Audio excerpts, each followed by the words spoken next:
Thank you very much.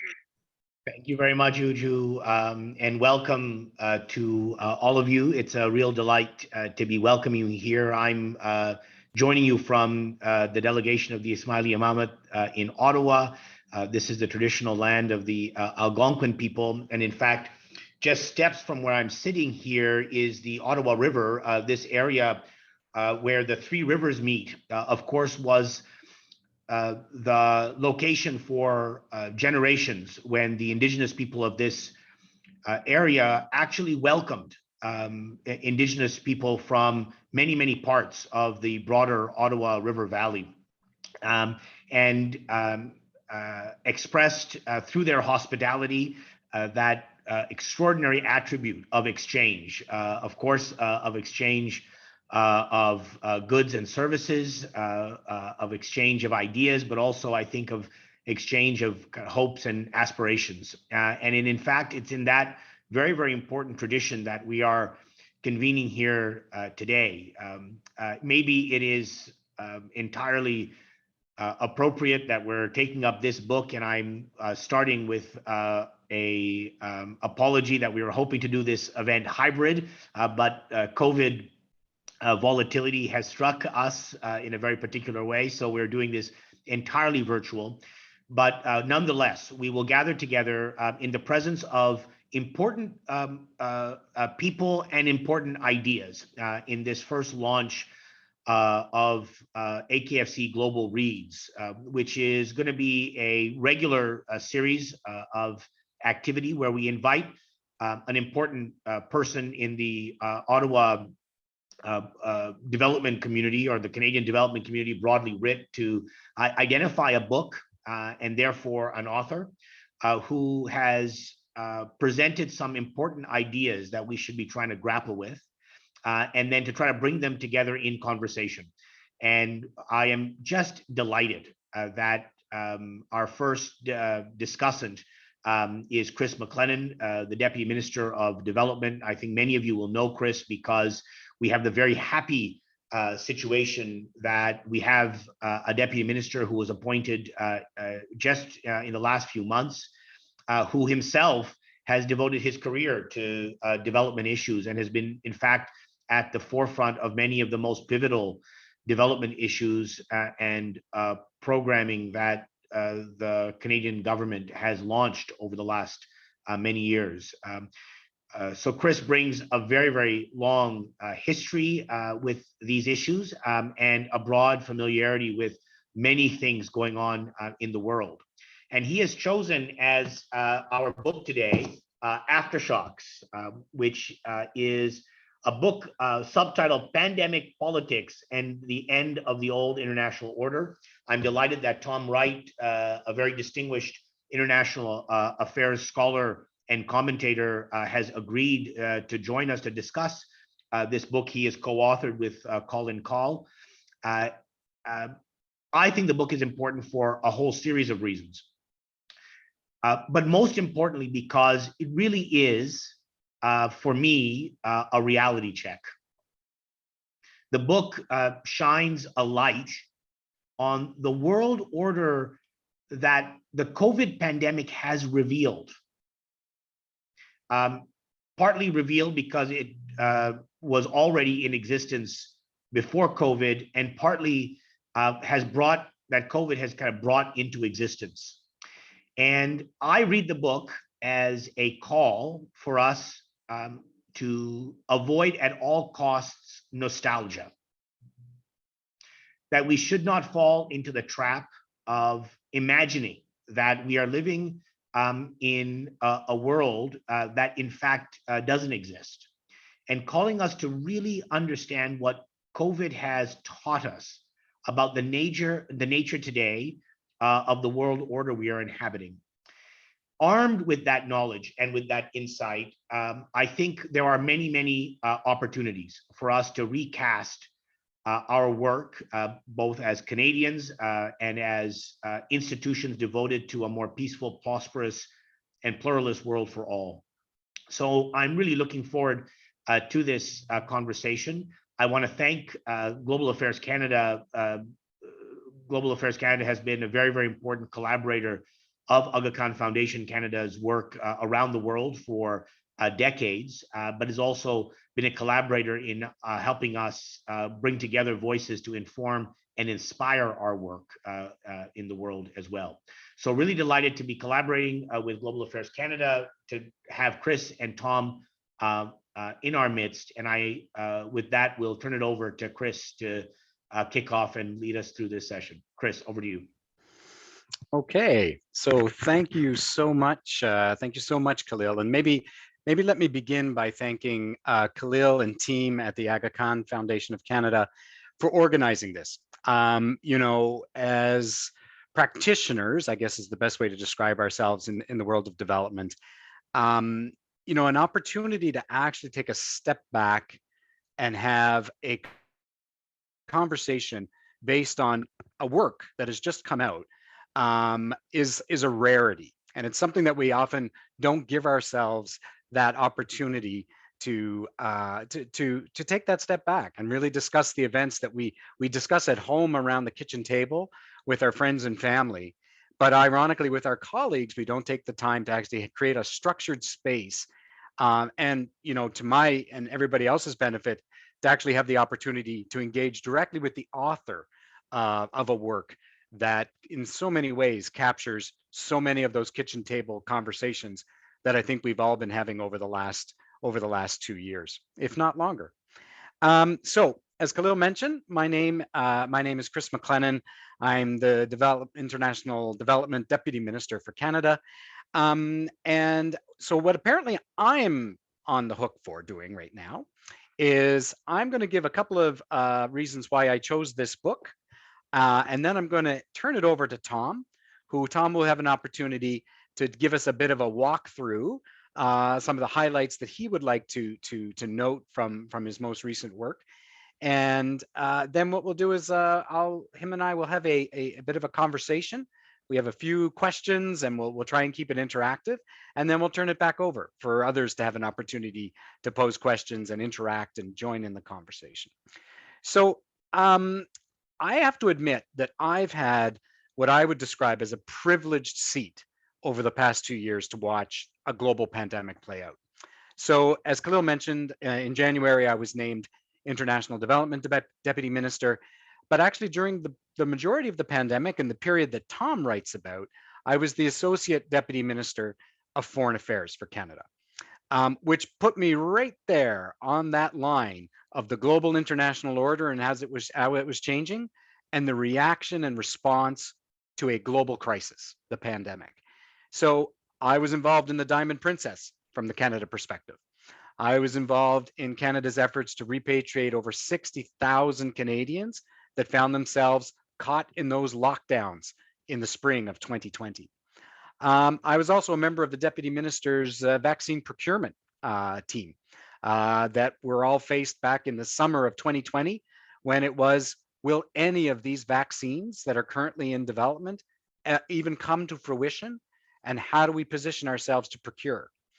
And how do we position ourselves to contribute to a larger global discussion on vaccines, in which, you know, we struggled on how to balance those two needs, to respond to the needs of Canadians and also our duty to help the rest of the world at the same time.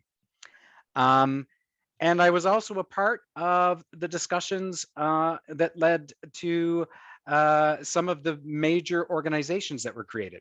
COVAX, ACT-A. Why? Because I'm also the G20 Sherpa for the Prime Minister. So I got to sit at those tables and watch some of the events that Tom and Colin recount in this work.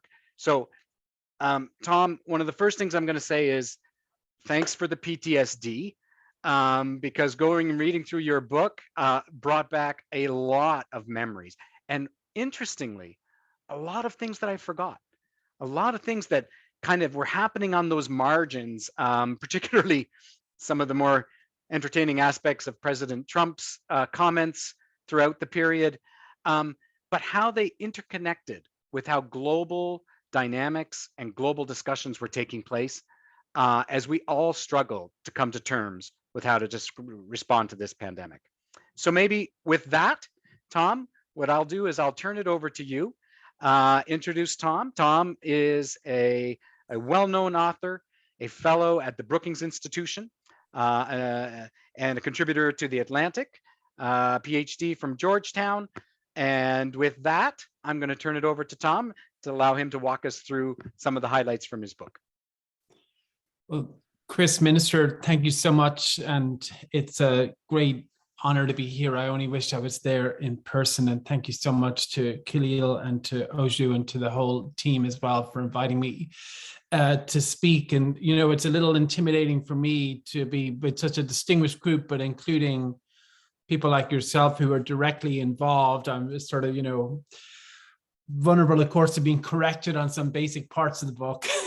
But I really look forward to having, you know, a conversation about it. And it's funny, it also is slightly unusual for me to be talking about this at the moment, because it feels like, you know, 95% of my time at the moment is talking about Ukraine and Russia. So in an odd way, COVID seems like the relatively distant past, although of course it is still, you know, very much with us. So, and that's something I'm sure we'll talk about. I said I'd just kick off with about 10 minutes or so of opening thoughts, and I don't want to go over everything in the book. So I thought what I'd do is just maybe talk a little bit about just why we wrote it, and then also what I think the main sort of takeaway is, you know, this year and as we sort of look forward. And Colin and I, you know, Colin is currently serving in the US government in the Department of Defense, so he hasn't been able to really talk about the book at all, you know, since it came up, but since it came out. But we started talking about this really around April of 2020. And I think we had both written pieces, sort of speculative pieces, trying to look at the implications of the pandemic for international order. And we've known each other a while. We got talking and thought, you know, what would be really interesting is to write a book, you know, on this. But if we were to write it, we wouldn't just want it to be speculative, right? What we'd want to try to do is to describe analytically, provide an analytical narrative in real time of how this is sort of playing out geopolitically. So what are the geopolitics, you know, of the pandemic?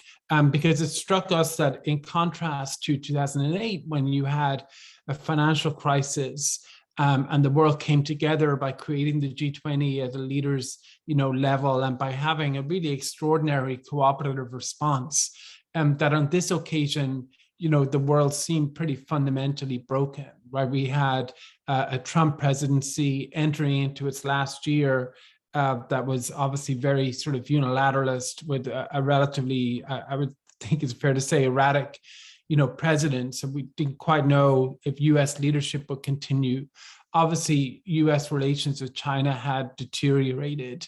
You know, the transatlantic relationship was in trouble. But even beyond sort of the Trump piece of it, multilateralism itself, you know, had been unraveling, you know, over the course of the decade since the financial crisis, and populism and sort of concerns about the global economy and globalization, I think, had gathered pace. So what we wanted to try to do was to really sort of capture that moment of trying to look at how it's sort of impacting policymakers. And how we did that was, you know, we obviously couldn't really leave our houses like everybody else. We were in, you know, lockdown. So it's funny to be writing a book with global reach and basically do no travel, you know, whatsoever. But of course, that was just as things were in 2020 and early 2021. So what we did is we availed firstly of the extraordinary work that everybody, many investigative journalists and others, are doing all around the world, you know, on this topic. And there's, you know, a huge number of citations in the book. So we really built off that. But I think what we try to do in terms of a value added piece was we talked to about, I don't know how many exactly, but about 75, you know, interviews with officials. And we talked to many of them all around the world regularly throughout the course of the pandemic. So we talked to them at the beginning, and then over the summer, and then in the fall, and then, you know, after the US election, and then again, you know, early into 2021. And their mood, I think, shifted pretty dramatically over the course of that. But we wanted to try to sort of tell a little bit of, you know, what was driving those decisions and the internal, you know, dynamics. And I would say the overarching sort of argument of the book is really that geopolitical, competition and the breakdown in relations between the major powers really affected the international response. It really prevented any type of global response and global cooperation. And that the lesson from that is that, we're facing, compared to what was expected about 10 years ago, probably near worst case scenarios on both transnational threats like pandemics, but also climate change and geopolitical competition between the major powers. And there's a negative synergy, between both of those. So each sort of in a way makes the other worse, and harder to deal with, and that is not actually going away much as we would like it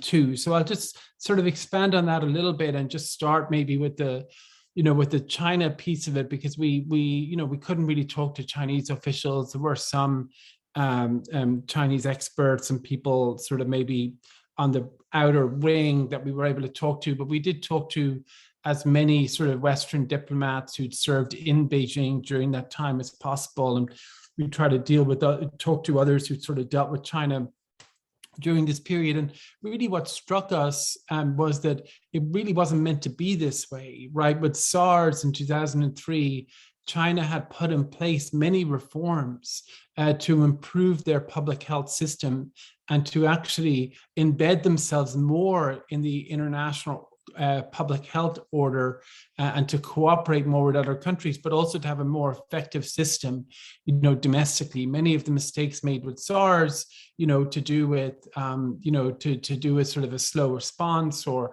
a secretive and repressive response, and not having a transparency of information between the central authorities and where things are happening, out in the country. Many of those have been thought to have been effectively addressed. China began to play a small but still constructive role, in international efforts, especially from about H1N1 onward. And as late as the summer of 2019, there was a major exercise that took place over something similar, a scenario similar to COVID, in which those reforms were largely the basis of the exercise. But what happened when the COVID hit was that those reforms largely melted away. And we actually saw sort of a reversion to what happened in SARS, except maybe sometimes, actually worse. Now, some of this, has been put down to provincial authorities, and that the provincial authorities did not want to communicate bad information to Beijing. But it's also true that when Xi Jinping sort of took over the response in early January of 2020, that he sort of doubled down in that secretive and fairly repressive, approach. And so I think one thing that we might talk about a little bit is, just the fragility of any reforms that we might secure now. How do we know, that they will actually be sticky the next time there's a crisis? But then, even more disturbingly, China, once it was a bit out of the woods in the initial phase of the crisis, which is frightening and novel to everyone. And I think, we need to cut them quite a lot of slack during that period. But once they came out of that, then of course, instead of having a cooperative approach, even with the Europeans, let alone sort of forget about the US for a second, China actually took a very assertive approach. And there was a real sort of deterioration in European-China relations, which I think is very significant, because you actually might have thought that China would use this opportunity to sort of build bridges with Europe and to drive a wedge between Europe and the Trump administration, but that's not actually, what happened. And then, of course, we know about sort of the China's, interactions with the WHO. I'm happy to come back to that as well over the course of 2020. So the China piece of it, I think, I'm not someone who would sort of blame China for all aspects of this, but I think there's no, question that major, mistakes and were made sort of early on, but also it told us a lot about how China approaches an international problem like this. The Trump administration, we had a tough time sort of figuring out how to deal with, because of course you could write an entire book just made up of things that Trump himself said about COVID, at different points. So we didn't want to do that, because we felt that had been already pretty litigated, and we wanted to try to give them a fair shake in terms of how they were thinking about it internally, separating the administration a little bit from the president. And we found a couple of interesting things. One was that partly because of Matt Pottinger's role, who was the Deputy National Security Advisor, who'd been a Wall Street Journal reporter at the time of SARS in China and has deep sort of family ties through his wife and I think his brother, both are scientists on infectious disease, and he had taken an interest in pandemics before. And so he was sort of quite alert to this. I think he alerted others to this inside the administration early on. And so we thought initially that what we'd find is they were totally asleep at the switch, but actually that wasn't the case. They actually were probably more aware of this at an earlier point than almost any other government outside of China and Taiwan. But what did happen was that progressively they viewed the pandemic, I think, primarily through the lens of competition with China. So they saw it as a China problem, and that the response was to try to contain and push back against China, as opposed to seeing it as partly that, but primarily a global public health crisis that required responses that had very little to do with China. And then you could also maybe deal with that aspect a little bit later, right? Which I think is how a lot of other countries sort of saw it. So I can elaborate more on that, but I think that really, Trump himself, because he was so sort of dismissive, I guess, or just believed what Xi Jinping was telling him and thought this would not really transpire the way it did, that when he shut down the American economy, I think on March 11th, he then sort of blamed China completely for it, right? So he sort of did a total 180, because if you remember in the early period, there was a phase 1 trade deal with China. So while relations with China were bad generally for the Trump administration, they were actually ironically never more positive than they were in January of 2020. That was sort of the high point, ironically. So I'm just a little bit out of time. I'll just say a couple of other, things, and I'm happy to talk about Europe and the WHO for sure in more detail in the Q&A in the developing world. Just make 2 points. One, I do worry that we're sort of losing this moment. I don't see much activity internationally in terms of, now that COVID is a little bit in the rearview mirror, although it's still obviously very much with us, but as people are beginning to turn the page, this is the moment where we should see very bold reforms. And the subtitle of the book, The End of the Old International Order, is really meant to signify, that the major powers no longer fundamentally agree on key aspects of the order and how to respond to shared challenges. And I think that is not sort of going away. And I worry that any reforms at the WHO or anywhere else will actually become a zone of great power rivalry as opposed to bringing countries closer together. And there's a bit of a parallel, to the United Nations there after World War II. And the other point I would just close on, I think if you look all around the world, this is sort of reinforcing trends, disturbing trends that were already in place. I mean, in China, and this may be a function of the 20th Party Congress later this year, but there really is, partly because they're continuing zero COVID, there really is a separation from China from the rest of the world. Like they are cut off more, I think, from the rest of the world than anyone would have thought was possible, prior to the pandemic. I think what we saw, how it affected Putin's own individual mindset, we don't fully understand that yet, I think, but it really has, again, sort of reinforced those geopolitical, divides. And I do worry about long-term equity questions, especially on travel and vaccines, and other issues too. So I'll wrap up there. There's obviously lots more I could say, but I'm really looking forward to the conversation. And thank you again for this opportunity. Well, thank you so much, Tom. And maybe a couple of places to start off for our conversation. One of the things, for those of you who've had the opportunity to read Aftershocks, one of the things that will strike you almost immediately is the sheer comprehensiveness of the topics that the authors delve into, which I find amazing given kind of the how recent the events are. And one of the notes that I was particularly struck by, and Tom, I think we sent a couple of questions to you just to give you an idea of a few things that I would add. The thing I didn't mention was that I have my PhD is in history. So I'm an historian. And I absolutely loved in the introduction that you deemed this a first draft of history. The recognition that you were sitting in the midst of events and trying to chronicle them in a way that provided that immediate analysis and a perspective, that a historical perspective that tries to place the events that we're witnessing in a context that is understandable.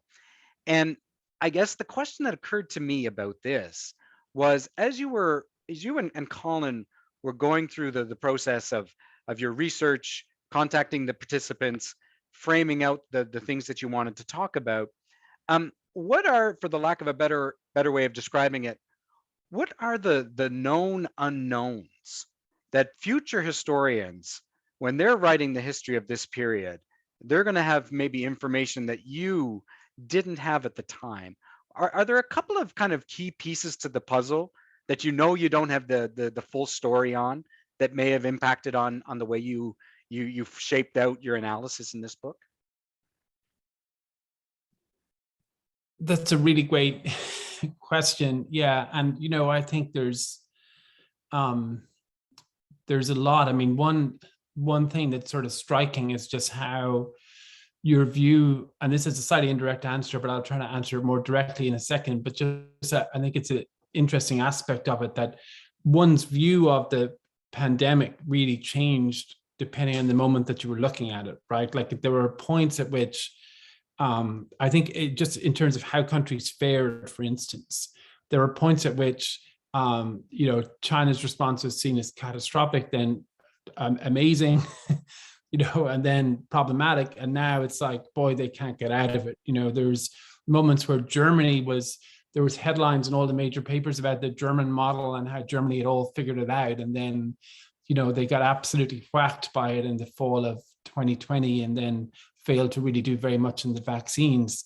The UK and the US, totally fluctuate. I mean, the US in particular, has really terrible moments, but then also moments where it's seen as sort of more in the past or successes, like on the vaccine. So we were sort of conscious that we wanted to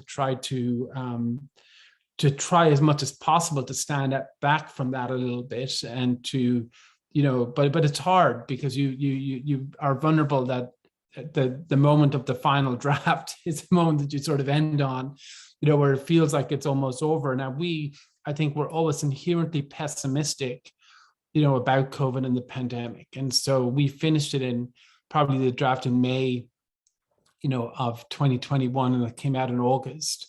And I think then it looked like it might be more in the rearview mirror, but I think we hedged quite a lot because we were worried we couldn't really foretell, how things would go. But later on, when we had, additional variants, in the fall of 2021, and on that Omicron, obviously, that I think just was a demonstration of the lack of certainty. I would say on specifics, just data, I think is a huge part of it. There was some information, but obviously very limited information.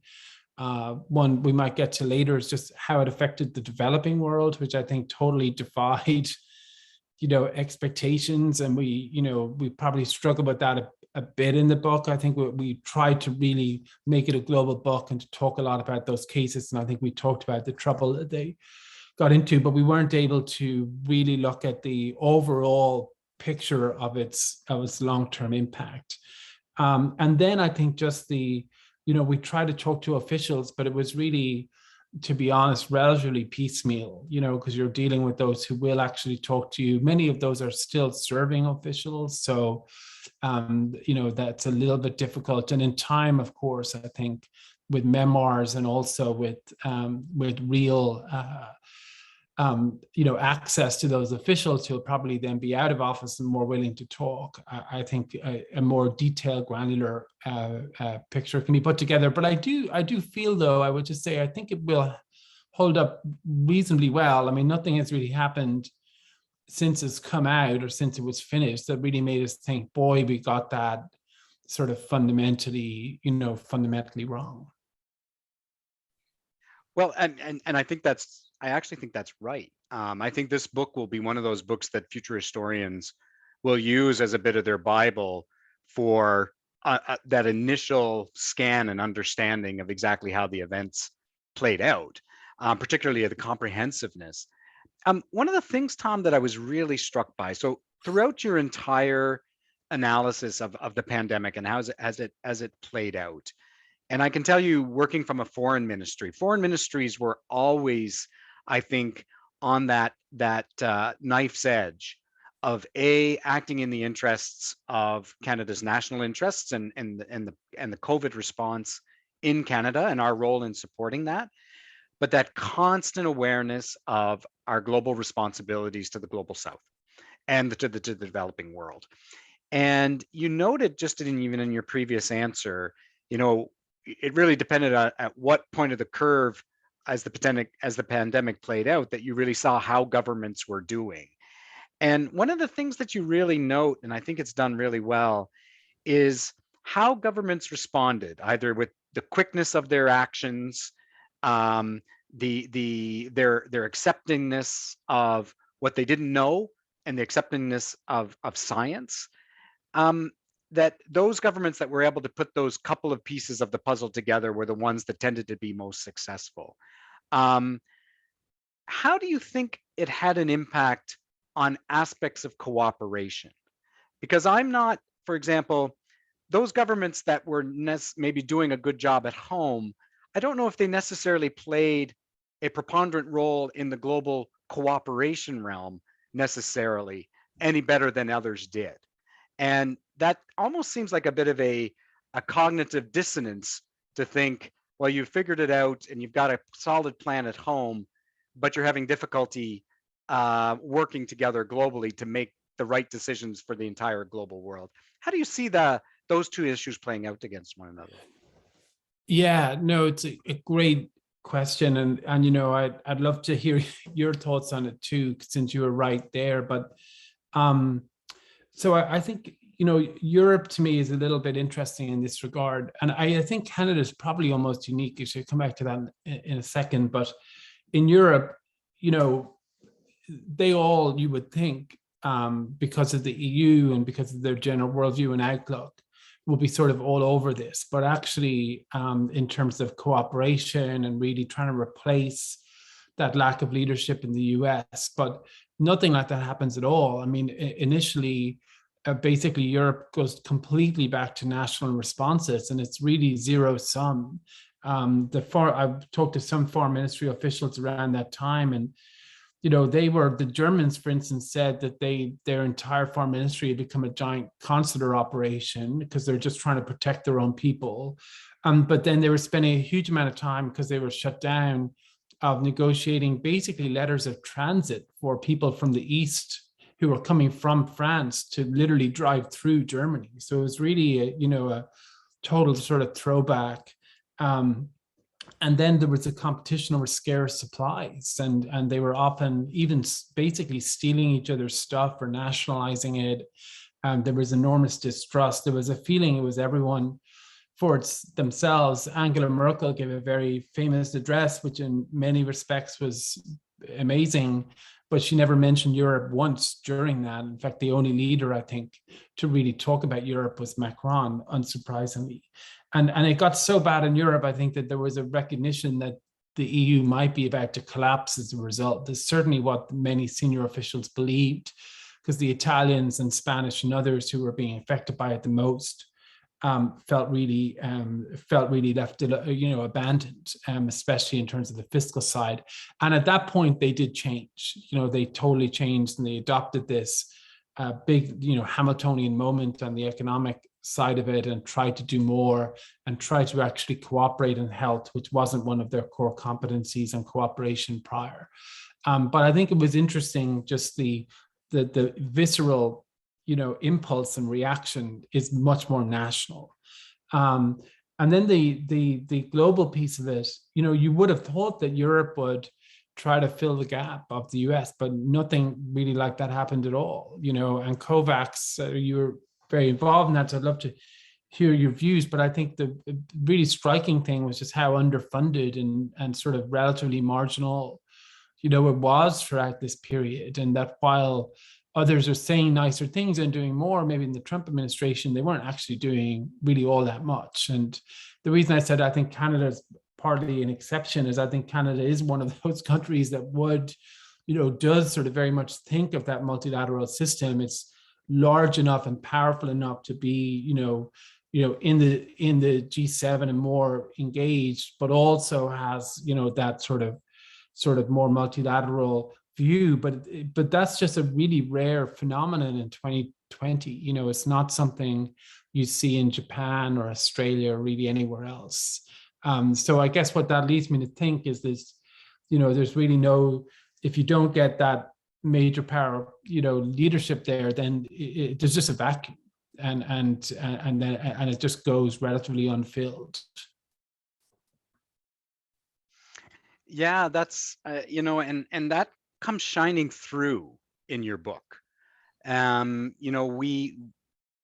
was a difficult year in terms of knowing, like, who was going to step up, and you can step up, but you also need a platform to step up onto, right?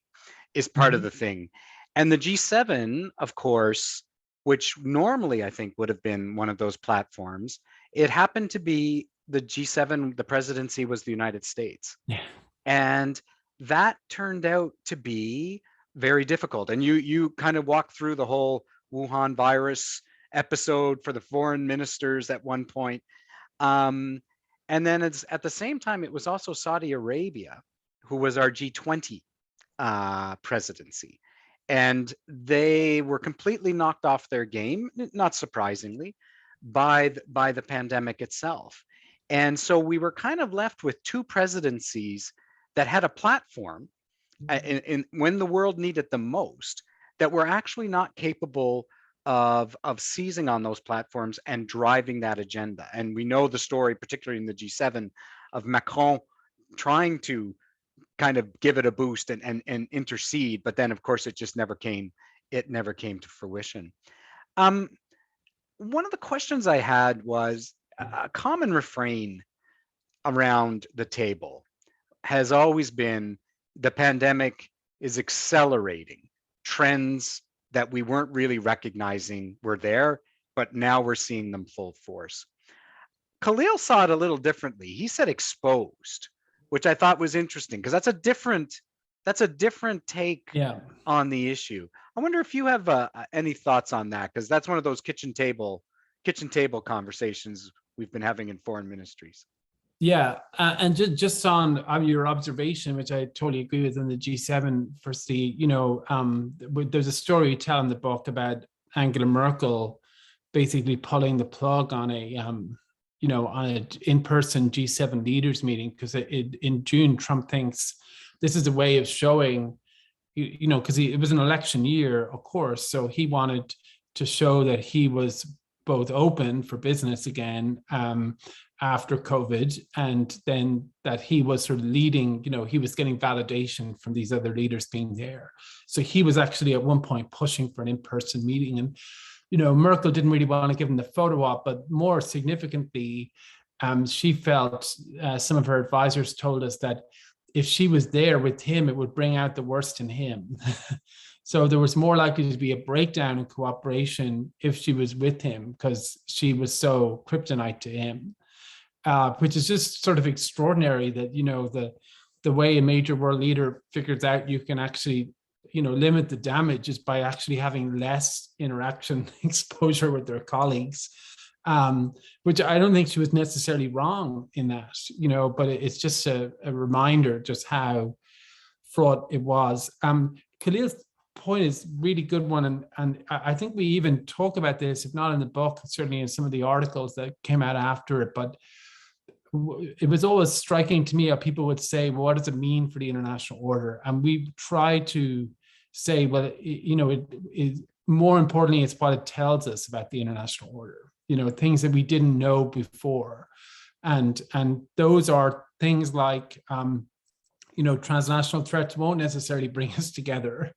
and there is, the problems with WHO and just all of these different dynamics. And so I completely agree with that point. And we see the book in a lot of ways as trying to do that, less so about saying where we're headed and more saying about where we are. Because I think it's very hard, to make predictions. And, even on things, like the economic response, for instance, which we and many others laud and say was an appropriate response, looks a bit different today with rising inflation, and you probably do things a little bit differently. And so stuff, just predicting this even on success stories is, it's hard. But I think we often, as scholars and experts and others, like looking at international relations, maybe delve a little too much into what does the future hold, and a little less like in what do we actually learn. That's a great comment. That's a great comment. And I think it's time now to throw it back to Uju. But one thing to note on the G7 question, it's the only year we've not had a G7 Leaders Summit, which is pretty telling in its own strange way. Back to you, Uju. Thank you so much, Minister and Tom, for engaging in this conversation, and also just sharing a lot of insights about the book, everything that has happened since the pandemic leading up to now, how that has affected, a lot of geopolitical relations, looking at vaccine responses and also different countries' responses to the pandemic. I think those are definitely things that are good for us to reflect on and are good for us to discuss, as you highlighted initially, Minister. So thank you so much for that conversation. Now we're going to be moving over to a question and answer session. So their link to Slido, you can see the QR code shown on the screen. You can scan and join the link, or you can also find the link and the join ID in the chat. So if you go to slido.com, you can use the join ID 018232.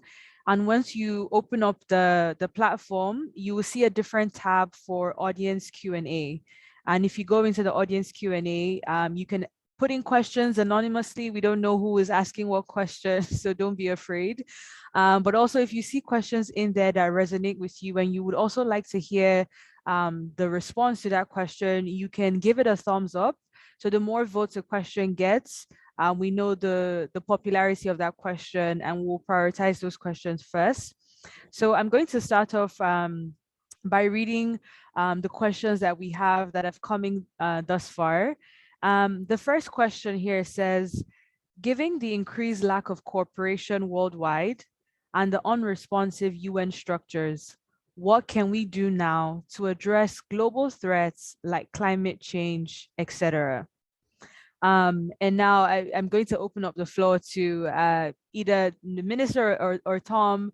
And maybe I'll start off with Tom first, because I know you sort of allude to similar ideas within the book about building different institutions that are better suited to respond to global crisis. So I'll pass it over to Tom, and I'll read the question again.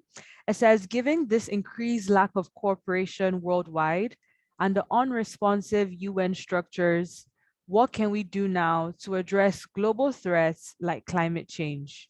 Over to you, Tom.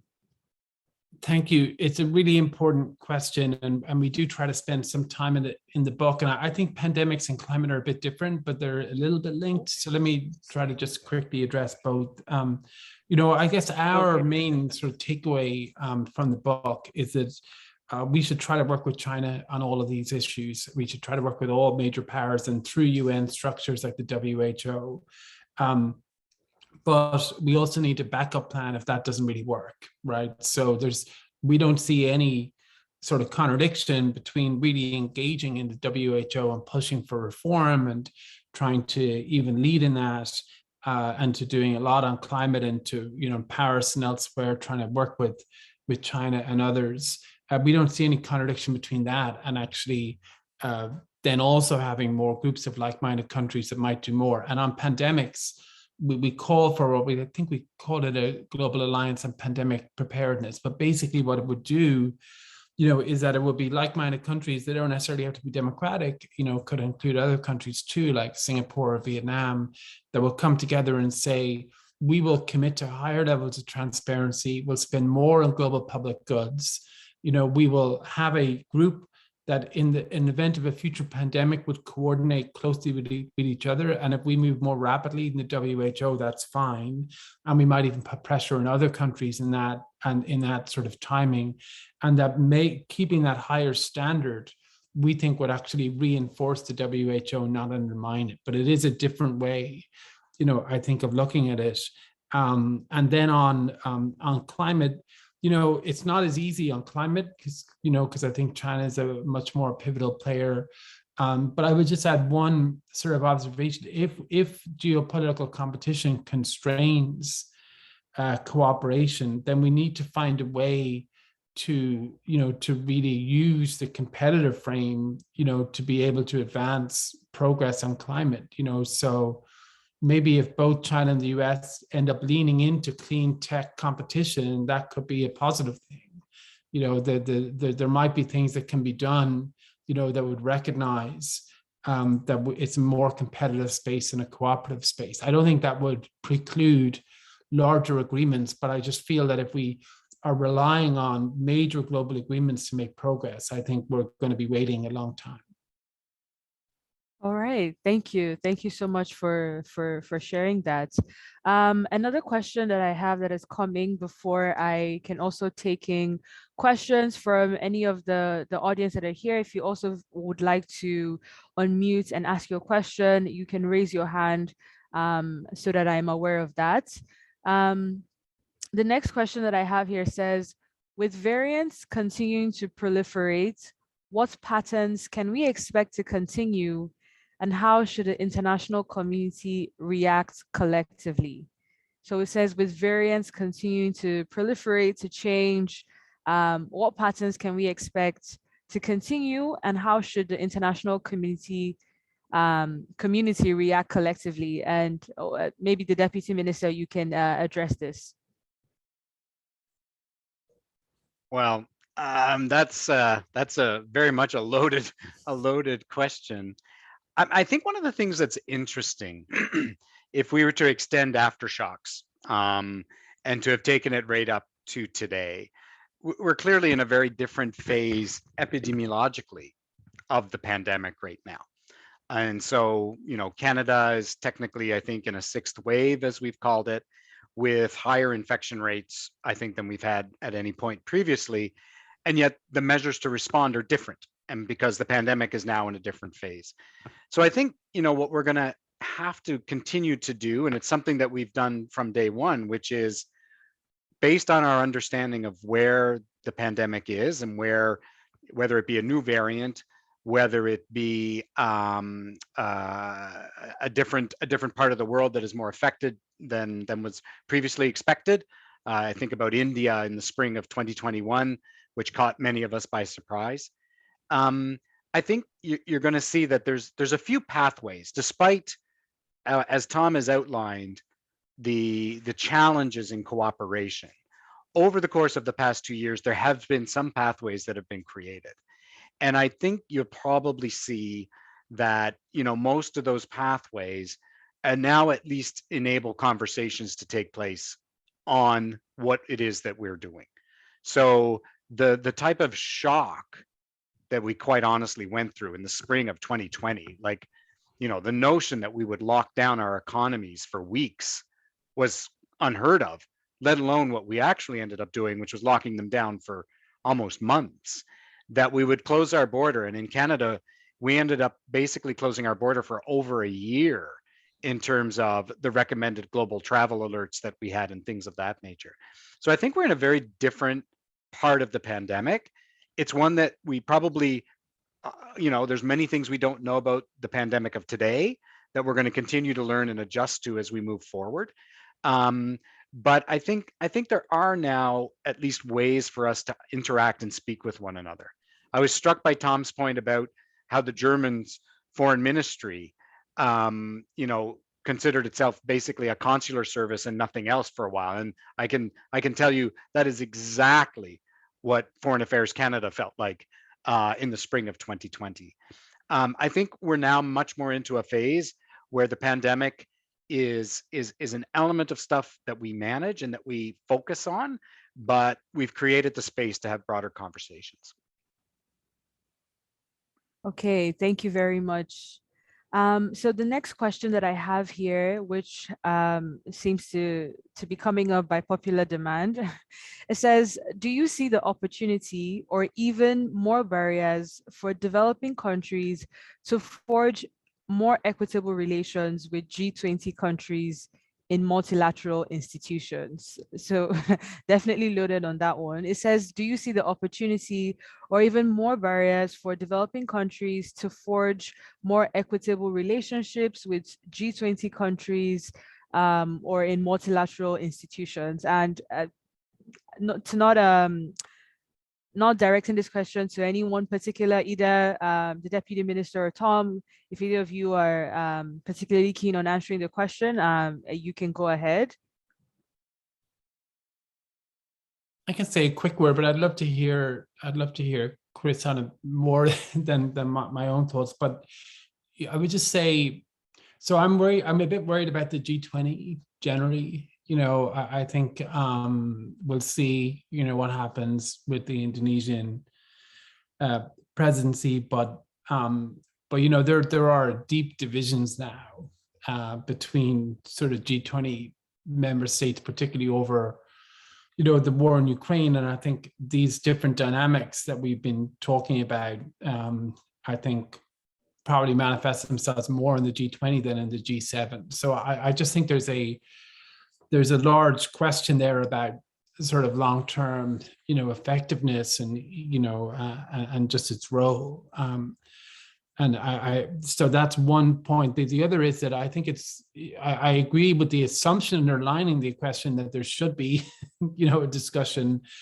And I think, the failure, I think, to really help and to think through a strategy for dealing with COVID globally, particularly in how it affected the developing world, I think was a major failing that was only mitigated by the surprising, the surprising way in which COVID did not impact in much of that world and exactly quite as bad as we thought it would at the beginning. There were many consequences which we try to go into in the book, but I think, clearly it wasn't as, devastating in terms of debt rates and other aspects. But I don't think that should make us complacent. And the final thing I would just say that ties to the last question, I totally agree with Chris here about the impact of new variants. But, one thing I know he will agree with as well is that we shouldn't infer from any of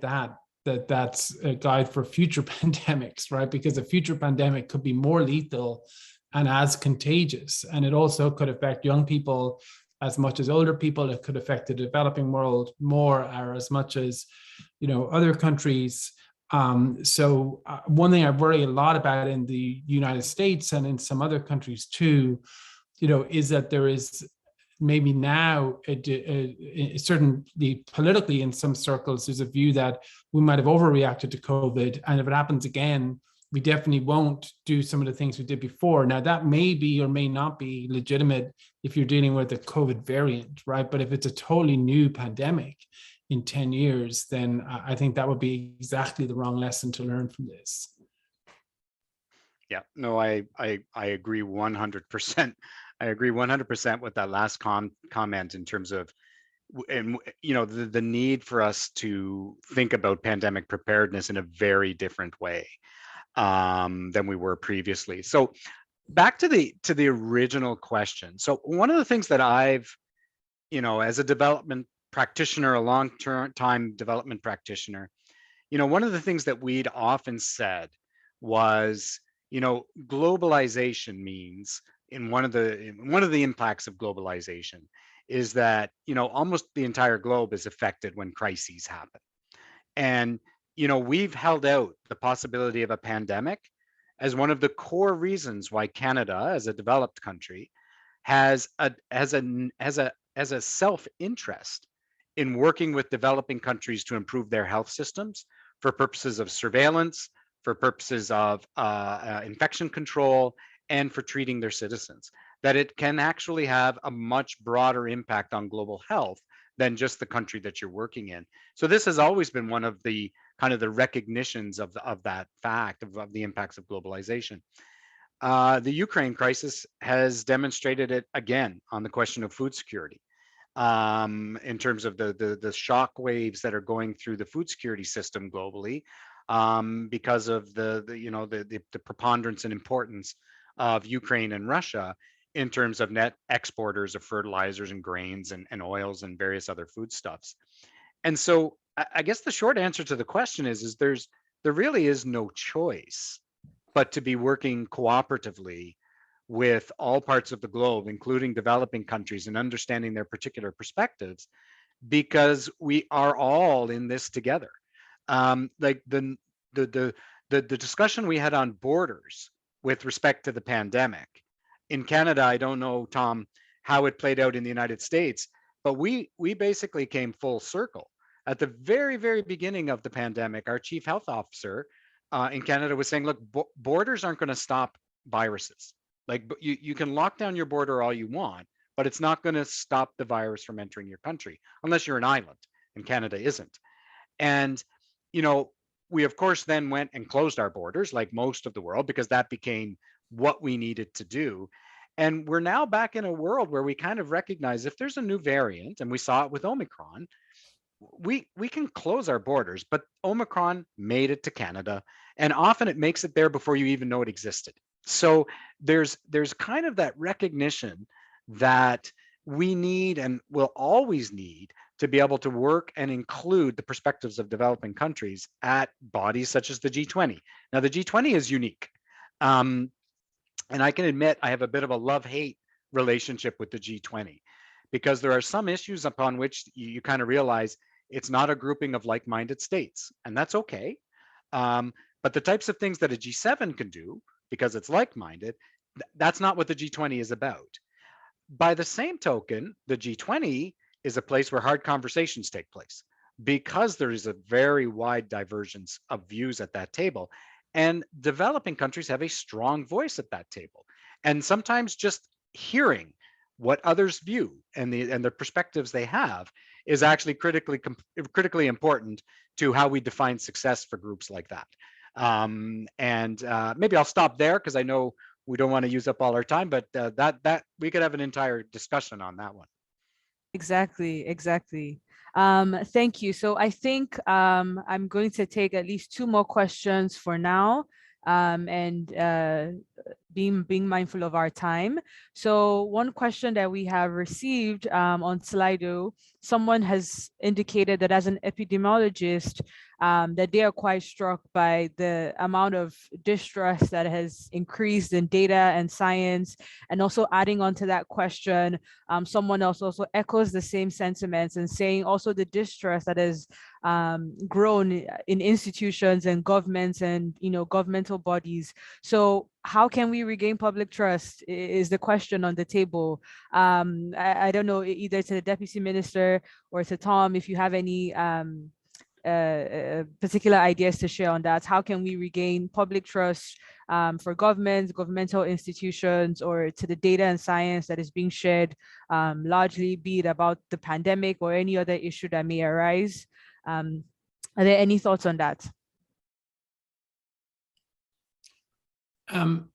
Yeah, I'm happy to start. I mean, it's a really difficult question here. Obviously, I don't know exactly what it's like in Canada. I think all over the world, there's problems in this regard, but I don't know if there's anywhere that is more severe than in the US. And I think that's partly because it's become quite a partisan issue, now. And I think that actually there's, real need for sort of to almost turn the corner on COVID and to focus on pandemic preparedness, and to actually have something like, I don't know if it would be this, but something like a national commission where you have people from the Trump administration who took COVID very seriously, and there were a number of them who did that. I think Matt Pottinger already mentioned, but Debbie Burks as well, and others, I think, Redfield, who recognize that the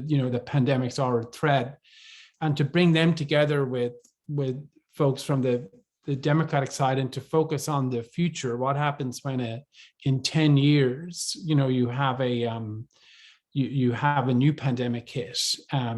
I think that's absolutely crucial, because where we are now, a large part of the country just doesn't really believe sort of what's coming out. And I would say that's not a one-sided thing. I think all agencies all around the world have questions to ask about, how they dealt with this threat. I think for the most part, they dealt with it pretty well, but also the messages were, often changed pretty quickly, and sometimes they weren't fully consistent, and people had legitimate questions. And so I think addressing those, I think is really important, in terms of less about restoring public trust right at the moment, and more, how do we ensure that the next time this happens, which hopefully won't be for a very long time, but could be quite soon, we actually are not vulnerable in that regard. Can I yes, jump in really yes, quick? I'll be yes. really quick. Go on. So I'm old enough to remember when the internet was invented. And one of the things that people said about the internet in the 1990s was, wow, this is going to be amazing. We're going to be able to verify facts. And the internet was actually at one very, I guess, naive timeline, was viewed as something that was going to level the playing field for everybody. We would all be able to go to the internet, find the facts, whether they be on Stats Canada, WHO website, or whatever the case might be. What we've learned, of course, is that the internet can be used, and social media platforms can be used to propagate real facts and fake facts. And I think that's just going to be, something that we're going to have to understand, that in whatever the public policy realm is that you're working in, that's just the new reality that we work in. That there are platforms now for those who are going to and feel quite happy to propagate things that are untrue. It happened before. It's the internet didn't create this. Social media didn't create this. But I'm not actually so much of a pessimist on these things. And I think, we can sometimes overemphasize those aspects that are very troubling. But when you look at, most countries, and the amount of respect for the public health guidelines that were put in place, and for the weeks and then months that people respected the guidelines based on trust. I mean, what else was driving people to not leave their homes and go for a walk at some point? Like, what else was driving people to, not go into work, close up and shutter up their businesses that was their livelihoods? I mean, at some point, we actually do have, I think, deep reserves of trust in Canadian society, and in societies, in other countries that also went through these things. And I think we're just going to have to recognize that this is a part of the public policy space now, and something that we have to be aware of, and where we can, we counter, but that we actually trust in our citizens, that they actually, for our most part, are capable of discerning between what is true and what is false, and that they can trust in government. But I'm an optimist. All right, thank you so much, Deputy Minister. And I believe we'll be taking the very last question for today before we wrap up the session. And I believe the person who has their hand raised up as the person who asked the question in the chat. So if you'd like to unmute yourself, I will give you the floor to ask your question.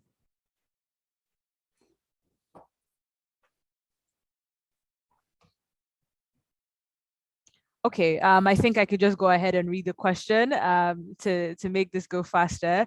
So the question that came in the chat was, alluding to similar global health responses and global health crises that may occur, and what are the lessons that Canada has learned from this pandemic in order to better provide institutional and policy leadership, and what may that look like especially when relating with other countries. So specifically, should we be promoting and organizing some sort of a global conference that will bring together both strong and weak nations to address, equitable responses? Is that the way forward, or are there other ways to sort of achieve, as the question implies, better institutional and policy leadership on a global level? I guess I can start. I don't know if there's obviously some very Canadian lessons that are learned. Canada, like every country, has its own particular health systems, has its own particular public health systems. In Canada, very dominated by questions of federalism, levels of government, and who's responsible. So I think there's a lot of lessons that have been learned. I think the point that we're not actually out of this pandemic, and the point that we know we have to do a lot better in terms of pandemic preparedness for the future. I would hesitate to say that we know what all the lessons are, quite honestly.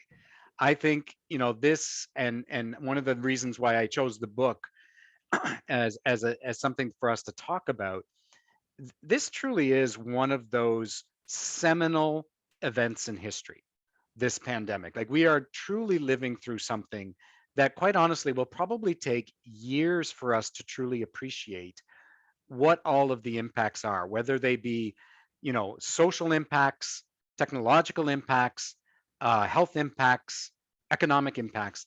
And, we did a lot of things right. Some of them may have been by happenstance as opposed to by design. We made lots of mistakes.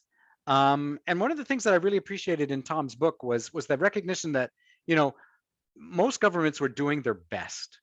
Like, most health authorities, most governments were doing the best that they could with the information that they had on hand, and the level and the extent to which they understood the epidemiological impacts that they were dealing with.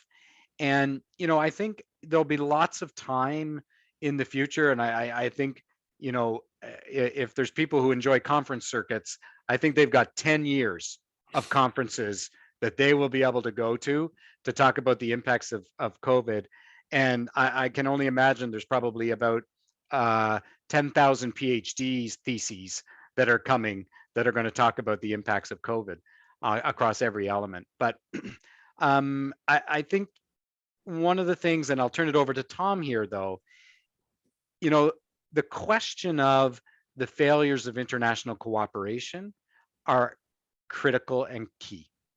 We have, over the past 40 years, 50, 60, 70 years, created amazing international infrastructure whose real purpose is about allowing the world to cooperate when these types of crises happen. And parts of those structures fell down. Some of them weren't built for purpose. Some of them fell down because the people sitting around the table didn't use the structures properly. So those are the lessons I think that we really need to dig into. And I think Tom's work is a great first stepping stone for that. Well, look, I won't take up much more of anyone's time. I'd just like to say thank you to Chris for doing this, and to the organizers as well, to Khalil and to Oju for putting this on. I really appreciate it. I guess the last thing I would say is I obviously think Canada has an incredibly important role to play, not just in this, but in the larger question of what happens when the world is fracturing, along geopolitical lines. How do we preserve and increase the net levels of global cooperation, international cooperation, to deal with these challenges that we face? I think that is a first order question. It's often one that falls down the pecking order a little bit, in the US, because it's easy to focus, so much on the rivalry bits of it, which are obviously very important, as well. But I hope, that, and I'm sure that Canada will continue to play a really important role on making sure that question is sort of raised and answered. But thank you again. And this has been just really a real treat for me. So thank you. Thank you very much to the Deputy Minister, and thank you very much, Tom, as well, for taking out time to be a part of this conversation, and also to be a part of the launch of this book club series. We're eternally grateful. We're sincerely grateful, you know, for your commitment to this session.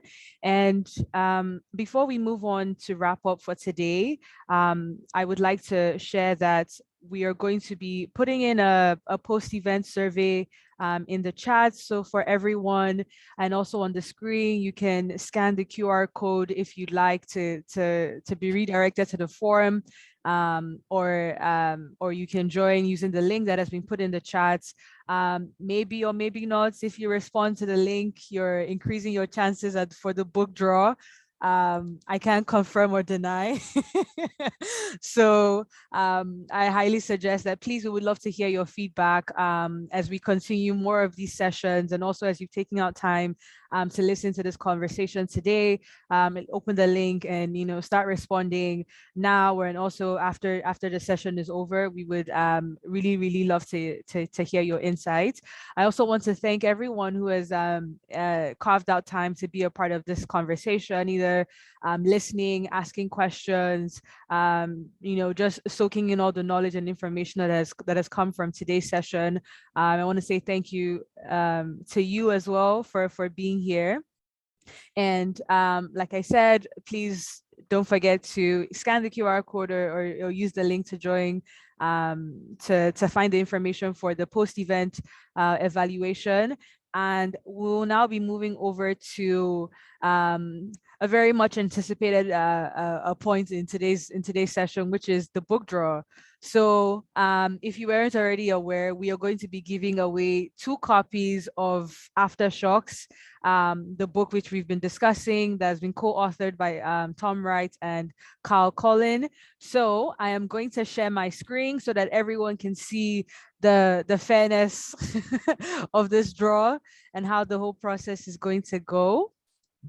So to everyone who is in attendance right now, your names have been populated into this magic wheel spinning on the screen.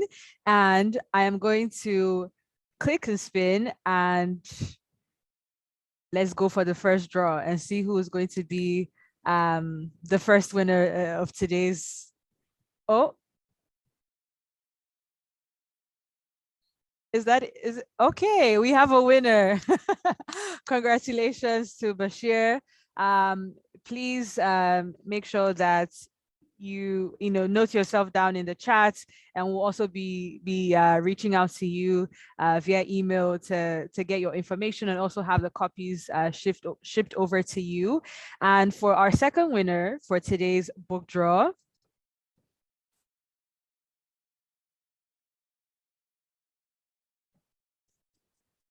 that's close. Congratulations to Victoria Henry. Congratulations to our 2 winners. You have both won a free copy of Aftershocks, Pandemic Politics and the End of the Old International Order.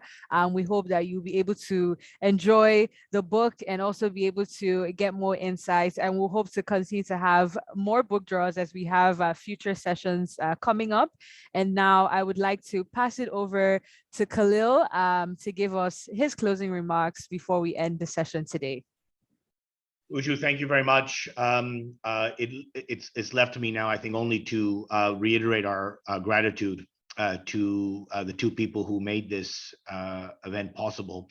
Tom, let me thank you, first of all, for the service you've done the world in putting this on paper so quickly as we are experiencing the events, and with such a sober analysis and clear eyes, bringing to light some of the fundamental dimensions of the world we now confront, and for agreeing so readily to escape from your preoccupations of current events and spend a bit of time reflecting with us on the issues suggested by your book. And Chris, my personal gratitude to you for being our guinea pig on this new format, and to agreeing to launch our book club series. In the many years I've known you, one of the things I've always felt about your contributions is you have been willing to step back and to push us to be thoughtful about what we're doing. That is not a luxury. I think it's a requirement, especially in this rapidly changing world. So Chris and Tom, thank you both for doing this. It probably is the most substantive gratitude for me to leave, maybe with a question about the actual conversation we've had. Tom, there is an issue which you touch on but don't elaborate in the book, which is that one of the things that happened during the pandemic, even if we were becoming more interdependent in fact as a world, but less interdependent in spirit and ethos, is that there were strains of unofficial work that were happening in very important collaborative ways around the world. You note, for instance, the important global scientific collaboration that was underpinning the advances on vaccines, or the important commercial and business linkages. We saw extraordinary cooperation in philanthropy or in civil society efforts. And I wonder if in this next phase of global development, where we can perhaps rely less on governments to work together to deal with great global issues, that maybe this is an era when we will rely more on those non-governmental forces that might be able to connect in a different cadence and with a different impulse across borders. What does that mean for us? Can we make a bet on the role of global civil society, on global business and scientific and philanthropic linkages, to be the trampoline that we need to take us forward in the face of very many issues which are going to require cooperation, but maybe at a time when our governments are not able to do so with quite the gusto and focus and strength that we need? That's a question I ask myself, and is, I think, really provoked by the conversation we've had today and the excellent analysis that Tom and Colin have brought to bear on the issues in front of us. Thank you to you all. Thank you to the team at AKFC who have brought this together, ups and downs as they have been. And I really hope that you'll stay with us. There's lots going on in the next couple of months in terms of convening, both in person, we hope, at the delegation here in Ottawa, as well as online on climate, the next series of global read sessions. So please keep your eyes out to our website at akfc.ca to be in the loop on all of that. And with that, thank you. Stay healthy, stay safe. And for those commemorating all the important things happening in the global faith communities, Ramadan, Easter, Passover, our very, very best to you and your families. Thank you. Thank you. Thanks, Khalil. Thank you. Have a great day, Tom.